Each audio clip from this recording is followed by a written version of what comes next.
Hey, how's it going, Apex community?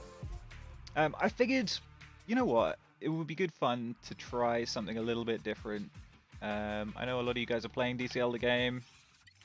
See, DCL is where Apex cut their teeth. So why not? Let's jump in. I figured we'd do like a video every week of just whatever the track is. Maybe in teams, maybe in solos, probably solos to begin with. We are starting up though, as you can see on the screen, Alpha Prop, the kind of adopted Apex community race team. We're starting up on PC.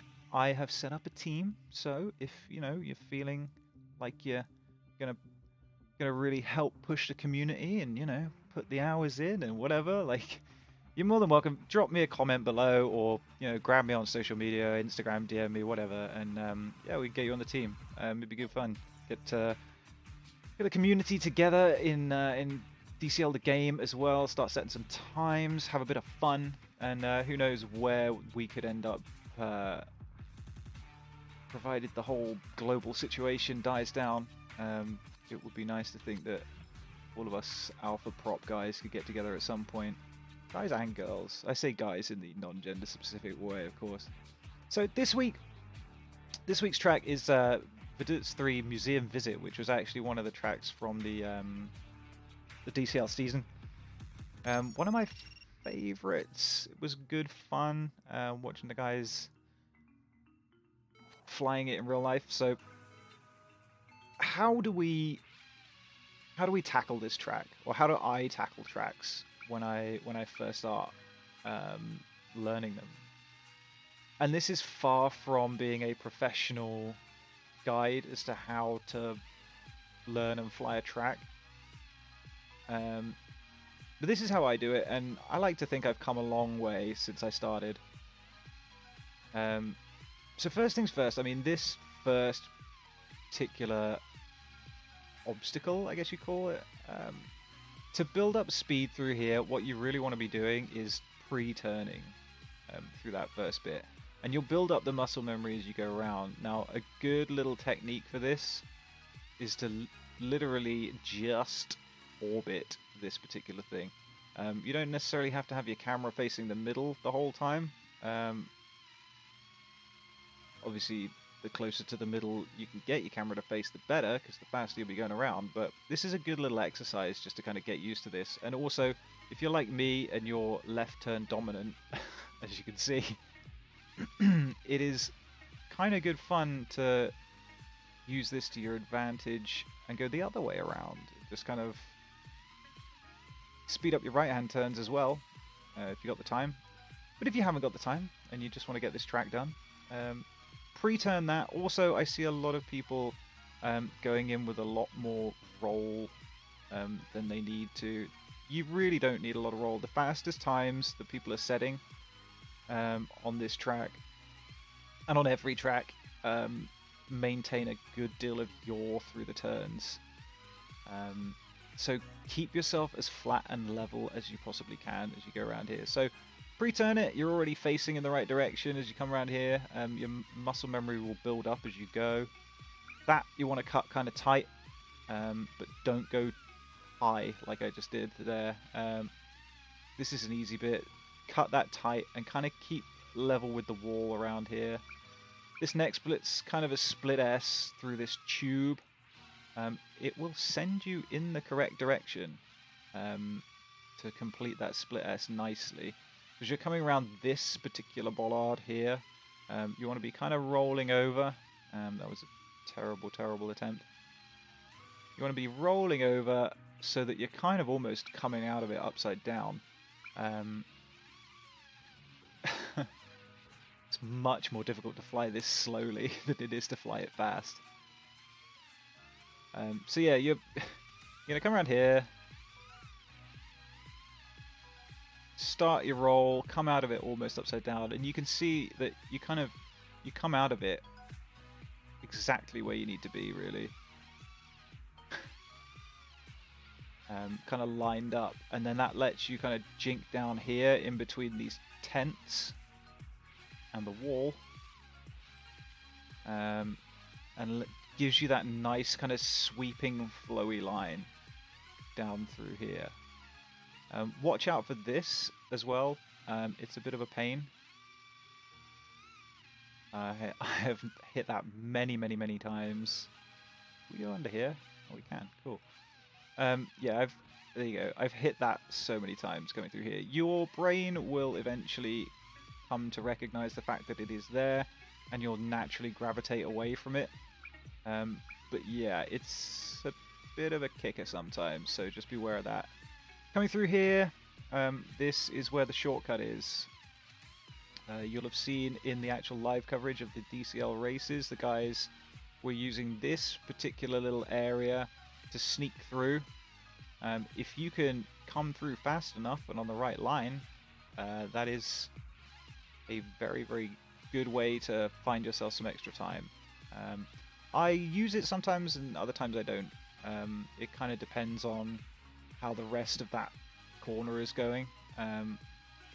Generally I'll clip through there rather than go the whole kind of shortcut route. I crash too many times when I try that, so it just makes more sense for me to play it by ear as I come through here. I'm not consistent enough yet that I can do that.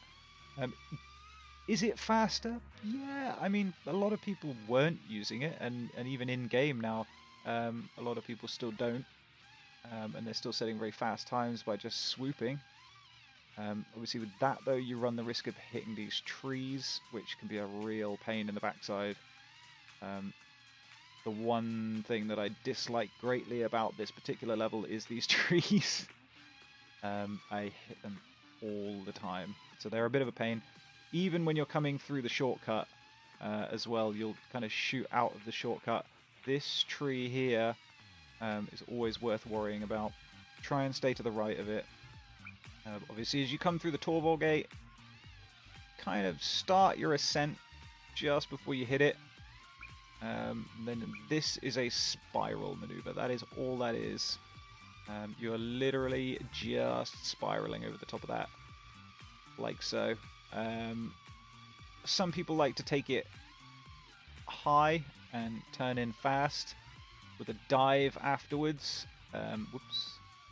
So kind of more like this, and then dive down here for that next gate.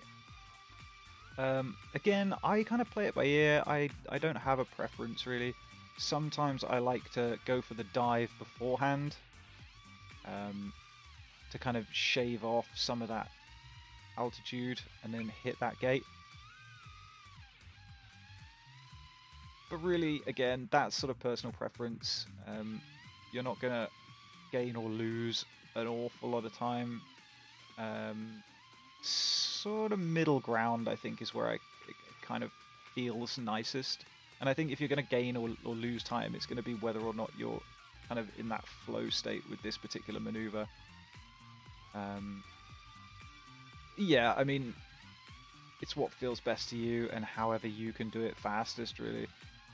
Dive through that gate can be a bit of a pain as well. The clipping on this tree can sometimes catch you off. But I think I've got a feeling that DCL may have actually put something in that's prevented that tree from being quite as much of a pain as it was in the first couple of times that we had this track live. Over the top of here, again, this is a tough one because it is a right-hander, so it's difficult for me.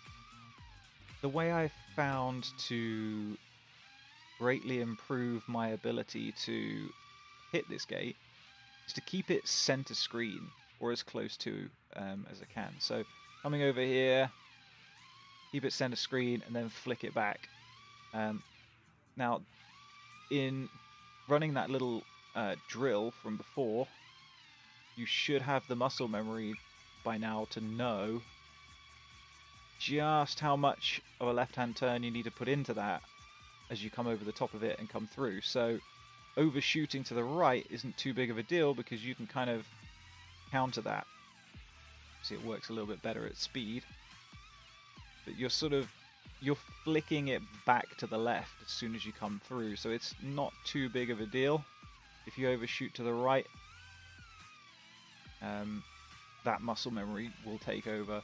Overshooting too far is where you'll lose the time. So free turn again, keep it in the center of your screen, or as close to as you can, and just flow through again. That's where the time is a lot of the time in DCL. It's one thing that I've learned the more I play this and the more I talk to people that play it, that are considerably better than I am. It's just flow. I mean, the smoother your race, the less you're inputting on the sticks, the faster you'll be. So yeah, that was that. Let's try for a fast run. I want to do a fast run. Show you guys what it is that I'm talking about. That's a terrible start. Scratch that. We'll try again.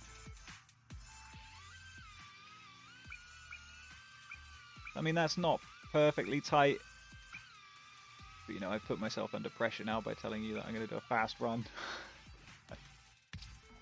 We'll get one, don't worry. Whoa, that was wide. Flip that. Start to preload that as we go through. Missed that. Missed the shortcut, never mind. Bit jerky through the spiral. Keep that centered. Overshot it a little. Perhaps not going to be the fastest run we've ever done, but not looking too bad. Split S. Oh, I hit the roof.